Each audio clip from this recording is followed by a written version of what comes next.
Spiderman 4 அதை பற்றி எல்லோரும் கேள்விப்பட்டு போய் எப்படா வரும்னு பார்த்தோம். இப்போதைக்கு டூம்ஸ்டேக்கும் சீக்ரெட் வார்ஸுக்கும் இடையில இந்த படம் வரப்போகுது அப்படிங்கிற மாதிரி சொல்லியிருக்கோம். அதாவது இது ஒரு மல்டிவர்ஸான மூவியாக தான் வரப்போகுது. அதாவது சோனி ஏற்கனவே மார்வல் கிட்ட அடுத்த படமும் மல்டிவர்ஸாக தான் வரணும் அப்படிங்கிற மாதிரி சொல்லியிருந்தாங்க. பட் மார்வல் அதுக்கு ஒத்துக்கிறாமல் கெவின் பேக்கும் இல்லை அது கிரவுண்ட் லெவலில் தான் வரப்போகுது அப்படிங்கிற மாதிரி சொல்லியிருந்தாரு. பட் இப்போதைக்கு சோனி தான் ஜெயிச்சிருக்கு. ஏன்னா இது வந்து ஒரு மல்டிவர்ஸில் தான் வரப்போகுது. இதில் டோபி மேக்கர் அண்ட் ஆண்ட்ரி கர்ஃப் வரக்கான வாய்ப்பு அதிகம் இருக்குது.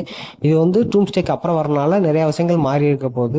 நம்ம டாக்டர் டூமும் அந்த வரக்கான வாய்ப்பு அதிகம் இருக்குது. இப்போதைக்கு இது வந்து கன்ஃபார்மாக ஸ்பைடர்மேன் 5க்கான லீட் அப்புறம் தான் முடியும் அப்படிங்கிற மாதிரி சொல்லியிருக்காங்க. ஸோ ஸ்பைடர்மேன் 5ம் கன்ஃபார்ம் ஆகிருக்கு.